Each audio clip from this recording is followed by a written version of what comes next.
I want to thank you very much for having turned up. This conference is a vital platform for reflection, accountability, and dialogue on the performance of Uganda's energy sector.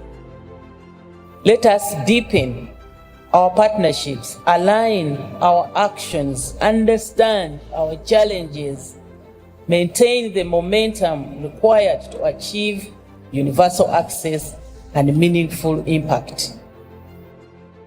Let us therefore move forward with renewed determination and a shared vision, from access to impact, powering Uganda's transformation through sustainable energy. With those few words, I'd like to end and open the conference on Sustainable Energy Development Program Performance Review. And thank you very much for your kind attention. So the ministry launched again within the same time the National Integrated Clean Cooking Strategy, of course, which is premised from the energy policy, the Renewable Energy Policy of 2007, the Energy Transition Plan, and a couple of other sector strategies. Access to clean cooking still remains very low, only being estimated at 15%. Of course, we know the different technologies, access is different for the different technologies. Some require more input or investment compared to others. For example, if I want to cook using my 3-stone fire stove, I don't have to look for so many materials, just the stones and wood and the saucepan. Other technologies like ethanol require a significant amount of investment to come into play.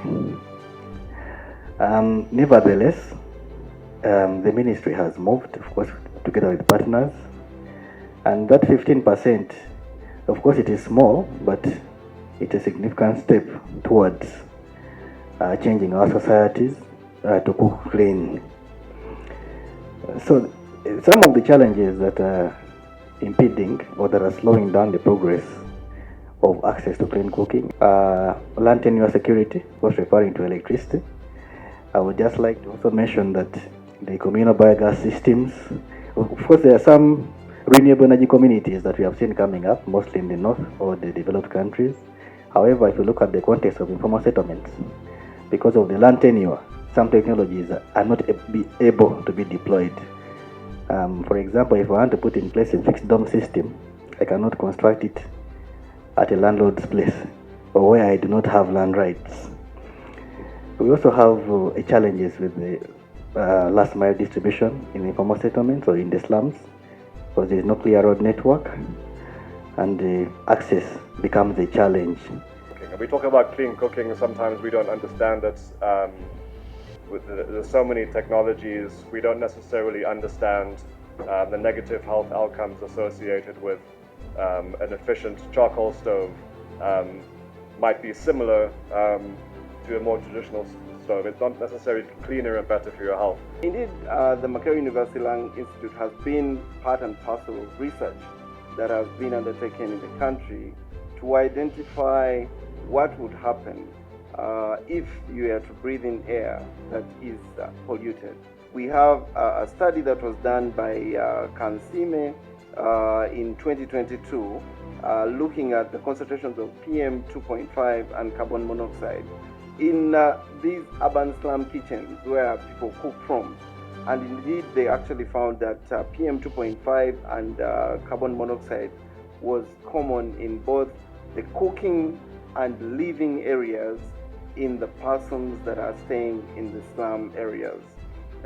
Charcoal was a dominant fuel in there. Another thing that we have identified is the fuel type would matter for a child. The symptoms that we have seen in children that are presented during the times of the peak hours where children are exposed have actually been published in 2022 by Woolley. They were seeing higher respiratory symptoms in children in homes that were cooking with wood compared with charcoal and also less smoky sources of fuel. Now, there's also the issue of lighting.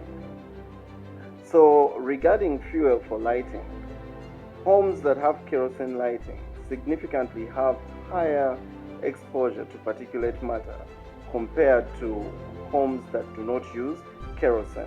If we were intentional, if we rated clean energy cooking as a very important aspect, then we would invest significantly to encourage these communities to access these energy sources. So the political economy barriers are real. We cannot keep our eyes off them because they determine how much will be allocated in our budgets on clean energy. As a university, of course, or as an academic, I still believe that we can do something, and maybe in response to your question, we need to do more in order to address these barriers. More research in low-cost technologies. I know the private sector is working very hard to make sure that these technologies are available, but also they are not very costly. While the country is significantly investing in electricity, the cost of electricity is still very high. And we can learn from other countries where electricity tariffs are low. It's partly because they spread in terms of which resource or which source to capitalize on or to exploit, such that electricity is cheaper.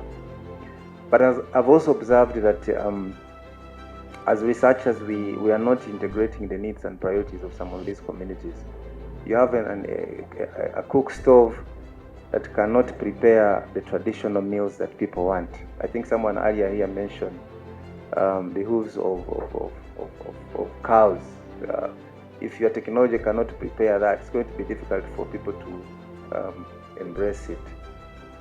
And that is also connected to product differentiation. We are a very unique community. There are differences in terms of our culinary tastes and preferences, and the way the food is prepared will be determined by these technologies. We came on to support the modern energy cooking services.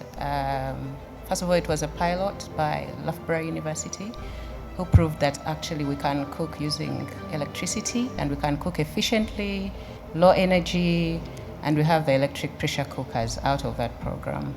So we are in, I think we launched the program in August last year, and this program is looking at making the electric pressure cookers affordable. It's also looking at awareness and demonstration of clean cooking. It's looking at repairs for electric pressure cookers, because every time you introduce a new technology, if you don't have repairs for that, we've seen in this country that if the device is faulty, it's just shelved away. So we're also looking at repairs, and we've trained a number of EPC repairs. So what lessons are we learning from this program? Number one, we've seen that awareness alone is not enough. So what we've done, because there's having a technology on the market, you're aware. So awareness goes hand in hand with demonstration. And so what we're learning that if the communities are going to adopt the technologies really fast, the clean cooking demonstrations are key and are part and parcel of the awareness. Now with that, we have created a lot of demand because we've excited the market, and NREP is doing a good job on that. So we've excited the market, we've created the demand, but the lesson we're learning now is we've not matched that demand with the supply. Because what we've seen wherever we have been, wherever the behavior change campaign has gone, all the pressure cookers or all the induction, because we're also working with other partners, all the induction stoves, the modern energy cooking devices, they're all taken up. Like there's a yearning for more, and we've not yet matched the supply with the demand that we're creating. So that's a lesson for us, and we're working really hard to ensure that we're removing barriers to supply. We have an aggregator fund that should be supporting companies. But we've also seen that companies are transitioning really fast. Cook stoves, for example, improved cook stoves, we've seen that within the association, the Clean Cooking Association, companies have also transitioned to a higher tier of cooking, and that includes pressure cookers. So again, yes, working capital, we're learning lessons like that. I mean, we didn't expect the transition to happen so fast, even in areas like the slums where you think, can they really afford these pressure cookers? But what we're learning is that also priorities, people are shifting priorities to adopt these technologies because they've proven to work. They've proven, I mean, we no longer have the time to spend on, we know what is happening. You have a phone, you want the next phone, you want, so we want, as modernization is happening in Uganda, we are saying that the transition to also modern cooking is happening really fast. It was noted that as a sector we still struggle when it comes to aspects of data. So it's very hard to, as a conclusive retail, where other sector, clean cooking and other value chains, we stand to in achieving some of the targets.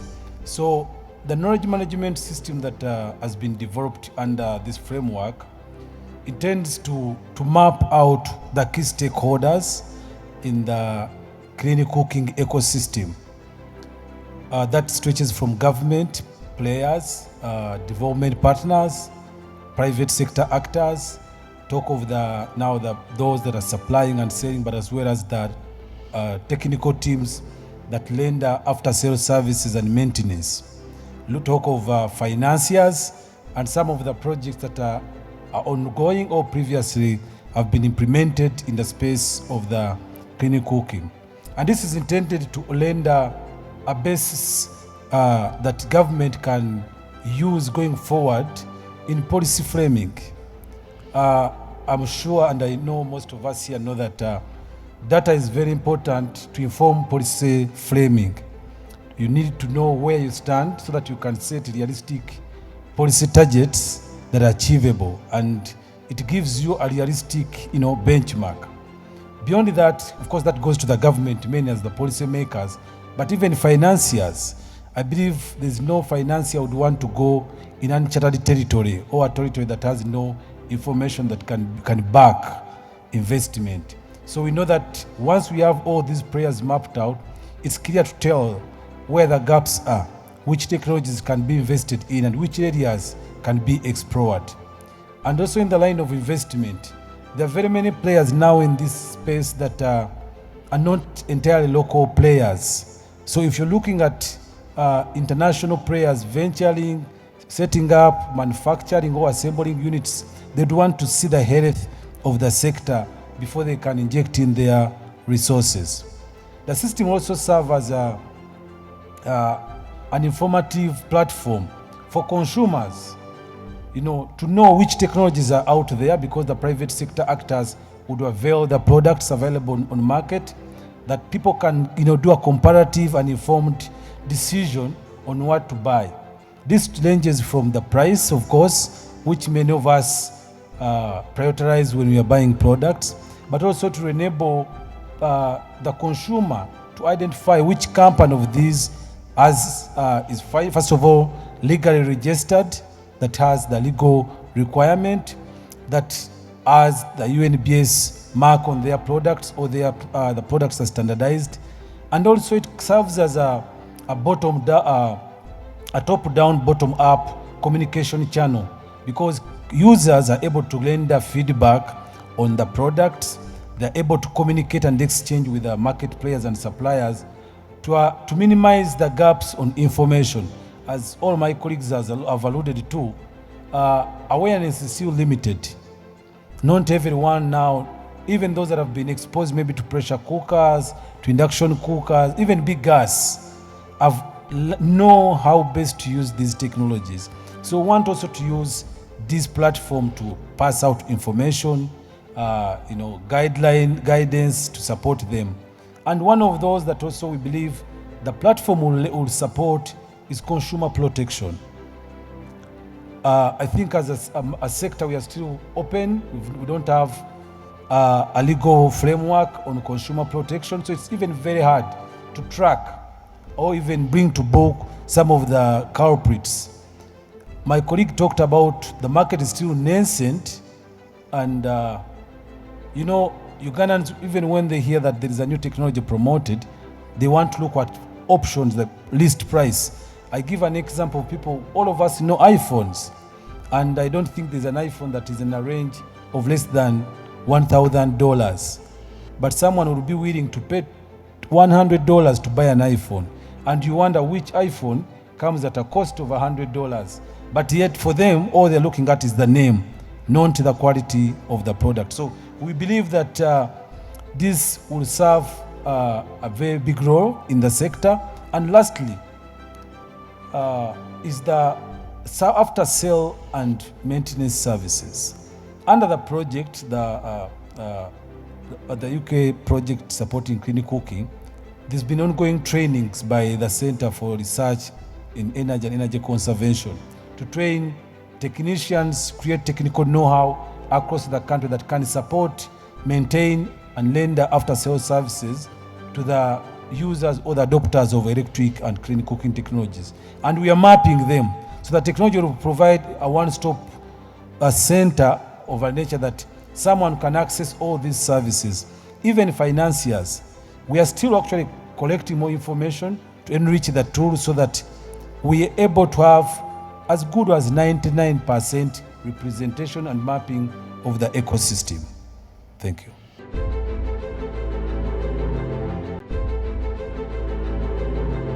Ladies and gentlemen, we just talked about the 1.5 million refugees and asylum seekers that are settled in Uganda. We know that they are settled in rural and underserved communities facing very limited access to clean energy, which constrains economic opportunities and pressure on natural resources. For both the displaced populations and host communities, this affects their livelihood and their sustenance. First things that we need for the refugee community is to educate them to know that there's renewable energy that can help them save their life, makes cooking easy. And if they're not aware of renewable energy, that means they don't have any skills.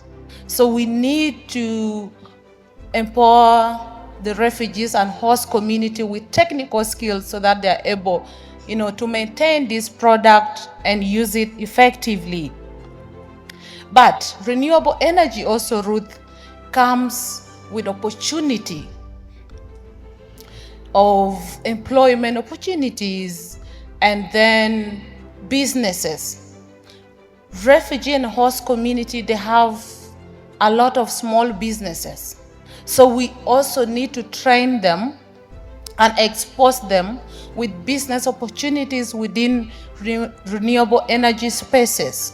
So we also need to do financial literacy training to the refugee and host community so that they understand that there are microfinance institutions that can really help them, give them loan that helps them acquire this product, and then they pay using very little interest rates.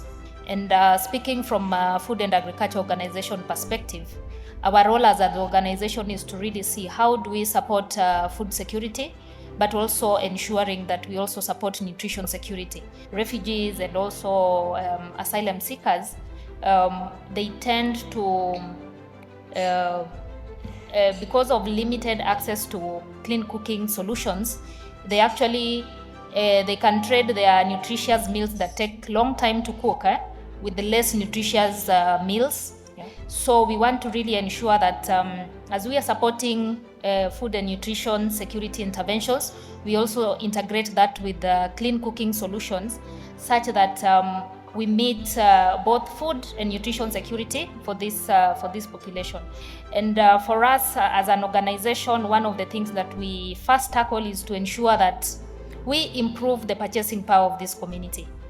And for us to improve, to support that, we support them with the livelihood opportunities, because affordability is one of the things that has been spoken about why clean cooking is not reaching to this setting. So we support to ensure that they have some source of livelihood through different agricultural programs that we do, such that they are able to produce their own food, but also sell the surplus to have income. And they are able to now afford to meet their basic needs, but also afford purchasing of these solutions. We want to thank the Ministry of Finance for really supporting the Uganda National Oil Company, capitalizing it to a tune of $421 million to ensure the ECOP progresses, but also the oil refinery that we'll speak to later.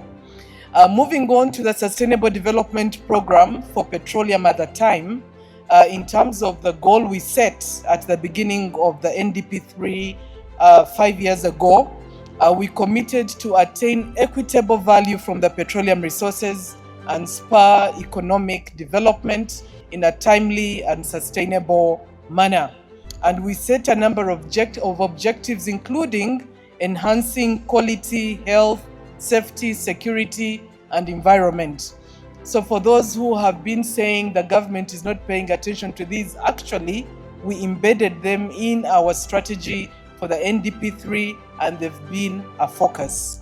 But also we must address issues of infrastructure development, land acquisition, resettlement action planning, dealing with those contesting valuation rates, working with the Ministry of Lands to ensure we surmount these challenges, but also critically being in the hinterland, the logistics of just moving material from the sea coast into the country. So we've worked with our neighbors to ensure that these bottlenecks in Tanzania, in Kenya, we continue to work on them to ensure smooth logistics for these significant projects. But overall, today we are reporting 6.5 billion barrels, what we call standard tank oil initially in place. This is the oil we've discovered so far in the licensed areas, which come to about 20% of our potential, and of that 1.4 billion is recoverable. We have some gas, not significant as Tanzania, that is reporting 57 trillion cubic feet, but we have about 500 billion cubic feet that we are working to convert into power, but also to support the domestic use of gas on the LPG side, and possibly ammonium nitrate for commercial purposes. Now, this key results area, we are largely highlighting that the oil refinery remains a key feature as part of the commercialization plan, where we seek to produce 60,000 barrels per day, and the Kabalega Industrial Park that sits on about 29.57 square kilometers.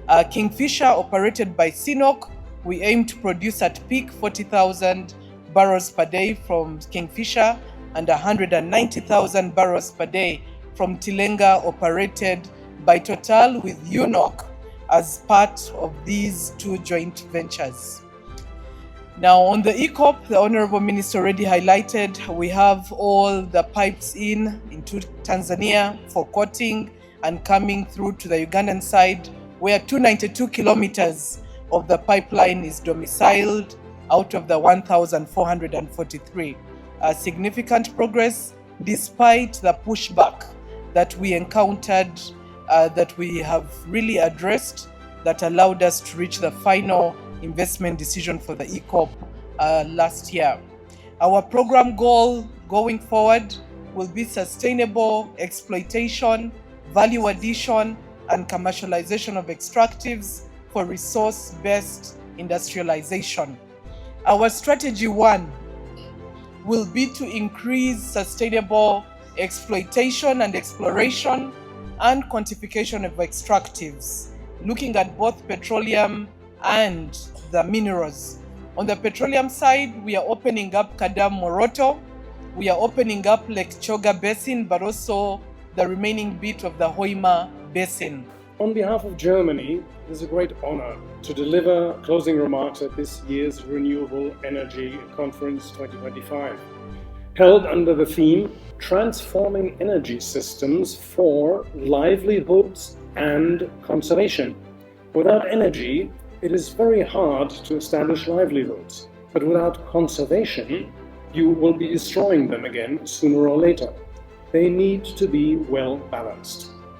I would like to express my sincere gratitude to the Ministry ably led by the Honorable Dr. Ruth Mankabirwa-Tamu for shaping policies, driving reforms and advocating for sustainable and inclusive energy sector in Uganda. Germany's goal is to advance access to affordable, reliable, sustainable and clean energy for all, in line with the Sustainable Development Goal number 7. Germany has continued to support the Ministry of Energy and Mineral Development in strengthening dialogue, building capacity, and driving forward the renewable energy agenda. Promoting private sector engagement will be essential to scale up access to clean energy. Let people understand that energy means business. And that only works if you're also aiming for long-term sustainability. At the same time, we need to foster local ownership. Energy is far too important just to sit back and let the government in Kampala take care of it. Looking ahead, Germany remains committed to sponsoring Uganda in several key areas. Technological capacity building, that is, investing in vocational training and skills development in renewable energy. Innovative financing, including scaling up of mechanisms like result-based financing to unlock private sector investment. Productive use of energy, that is, supporting applications such as agro-processing to enhance rural livelihoods. And finally, mainstreaming of renewable energy targets across Uganda's strategic frameworks to align with global climate goals. In closing, let me reiterate Germany's proud and enduring partnership with Uganda. Together we have achieved tangible progress, and together we will continue to transform energy systems, powering sustainable development, improving livelihoods and creating a brighter future for all Ugandans. I feel that progress and I see the momentum, whether it's on the grid, generation, or in the extraordinary set of clean cooking enterprises and businesses out there in the marketplace. I feel very clearly the extraordinary leadership that's coming from the ministry all the way through to the local government, the mayors and the businesses. And I think that makes a huge difference, and I can see that. And I've seen Minister Ruth and PS Irene in international fora, and seeing them now here and doing the work in Uganda, it gives me a lot of hope. Whether it's the ambitious targets or the sort of commitment to join up and remove inefficiencies and make the system work. So I want to commend the government of Uganda on that. I also feel the genuine partnership here. One of the first things I'd heard about in Uganda was the Get Fit program, involving contributions from a number of development partners alongside the government, and I see now the benefit that that's delivered in terms of generation capacity, enabling other things, and I feel that there's much more we can do to join up even better in the coming period. I feel also the comprehensiveness of the approach, whether it's in ESAP or more generally, that I feel the tools are there. Sometimes those tools need to align just a little better, but I think they are there, and that also gives me a lot of hope. PS Irene will know that one of my favourite expressions is "Tugenda nabagenda," we go with who is moving. I think that's a powerful expression from Luganda, and I think about that a lot when I'm thinking about how we work together, try to avoid setting up our own separate things, but we go with who is moving to try to get to the objectives we all have together. I really see potential for quite exponential growth in energy access in Uganda in the coming period. That's really exciting. It feels to me like Uganda could be a leader in the region, even globally, on clean energy transition, and hope an inspiration to others on what's possible. I think I'm focusing quite a lot on clean cooking and the work we're doing through the Modern Energy Cooking Services MEX program in partnership with the Clean Cooking Unit. And I think if really the excitement and momentum I see in electric cooking here, if this can start to take light, I think other countries around Africa and other African ladies in different spaces will look at this and realise that it is possible. I had a very inspirational visit to Kisnyeni last week, hearing from some of the women who have taken up EPCs, and really felt like that it was a very powerful experience for me, and I hope others will share that experience. I want you to communicate from the British High Commission that we're very proud of the work that we're doing together with the government of Uganda. You would have heard that directly from our High Commissioner on Monday at the opening, Lisa Nakalema, and I know she's very proud of that name and that partnership in the clean cooking area and beyond when it comes to energy and the wider partnership.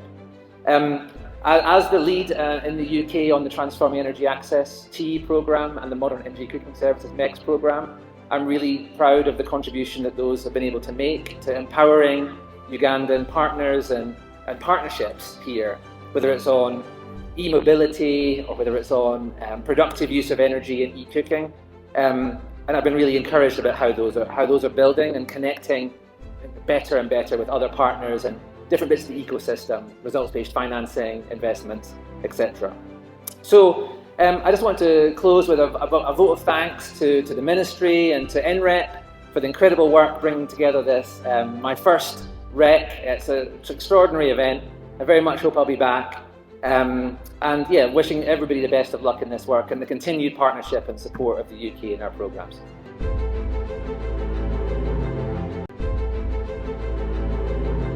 It's a great honor for me to be here with you today for the closing of this year's edition of the Renewable Energy Conference.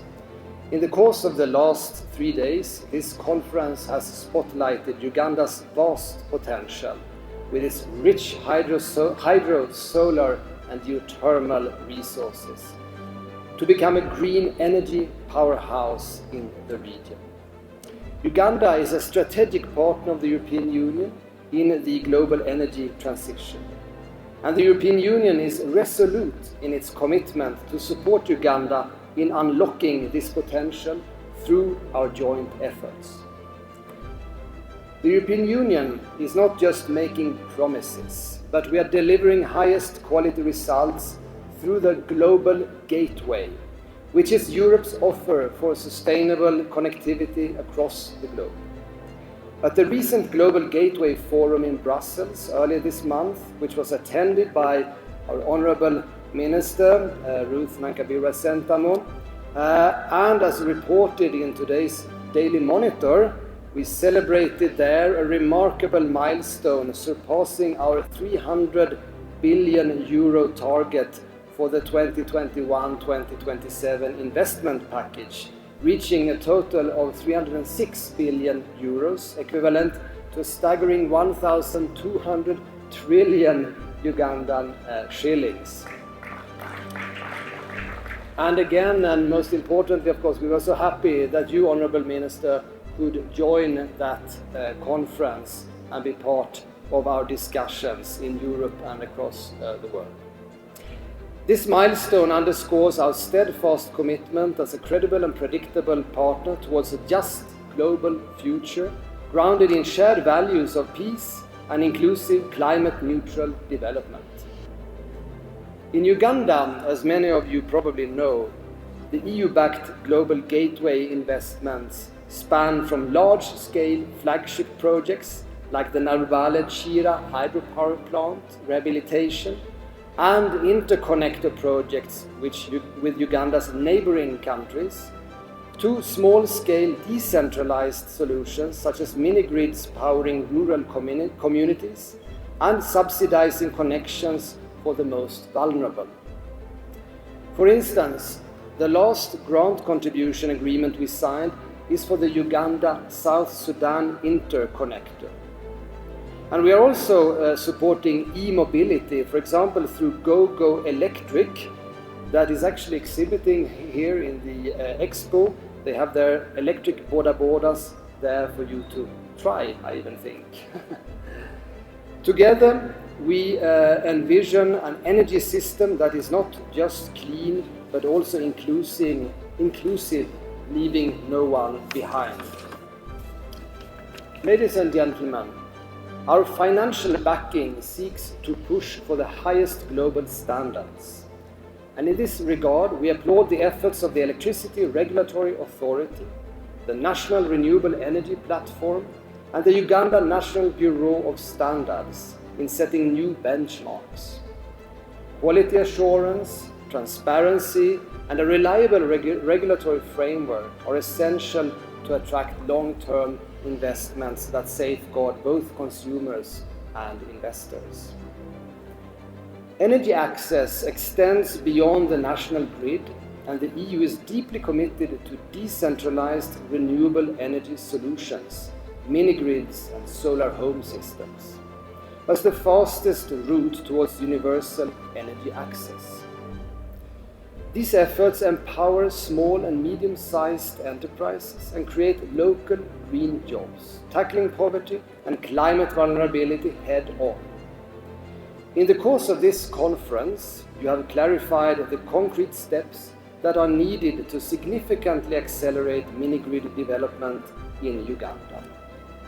And next week, ladies and gentlemen, Team Europe will celebrate our cooperation with Uganda on renewable energy during our so-called Green Diplomacy Week. So check out our social media flows for more information. Let me also highlight the critical issue that also the colleagues mentioned of clean cooking. It is an existential and transformative challenge for Uganda's future. Despite significant efforts over the years, the impact has not been transformative enough. The time for coordinated and accelerated investment in solutions to phase out the unsustainable use of firewood and charcoal is now. Together, we have a real opportunity to make a significant difference, and the EU is committed to contributing its part. Ladies and gentlemen, as our three-day discussions conclude, the moment has come to move from dialogue to action. We are confident that Uganda will continue to lead by example, and Team Europe is ready to contribute to turning the insights from this conference into tangible impacts. So in closing, I extend my deepest gratitude to the Honourable Minister and all participants for their invaluable contributions. The Renewable Energy Conference 2025 is not an end point, but another stepping stone towards the right direction. Together, we will deepen our partnerships and mobilize the resources needed to reach our shared goals. This year's discussion have deepened our collaboration and collective understanding of what it truly means to transform energy systems from livelihoods and conservation. We have listened to each one of you. I witnessed the debate in the morning. The panel was wonderful. And we have agreed that renewable energy is not just about powering homes and industries, but it is about improving lives of people, protecting our environment, and enabling equity in growth. This is what it means, and this is what everybody yearns for. Through the performance reviews of our sustainable energy and extractive development programs, we have collectively assessed progress made under Development Plan 3, and we have identified clear pathways for accelerated implementation of National Development Plan 4. We are glad to share that the first oil is next year, 2026. That is if all factors remain constant. The government has registered key progress with key infrastructure. I mentioned the ECOP, which is at 80%, and that all the pipes that we need are in the country. All the pipes for the 1,443 or 46 kilometer pipeline, we have them manufactured in China.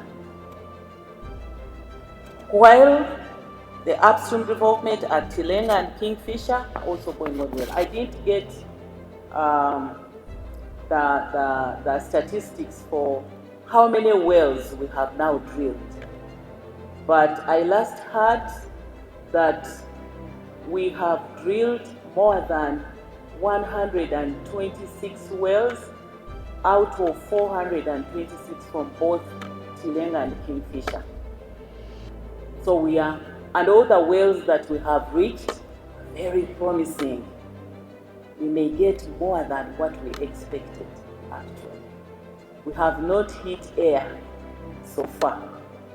So we are doing very, very well. When we organize our next petroleum expo, we shall be showcasing the development for your visual therapy. You will be able to see what is happening at Tilenga and Kingfisher.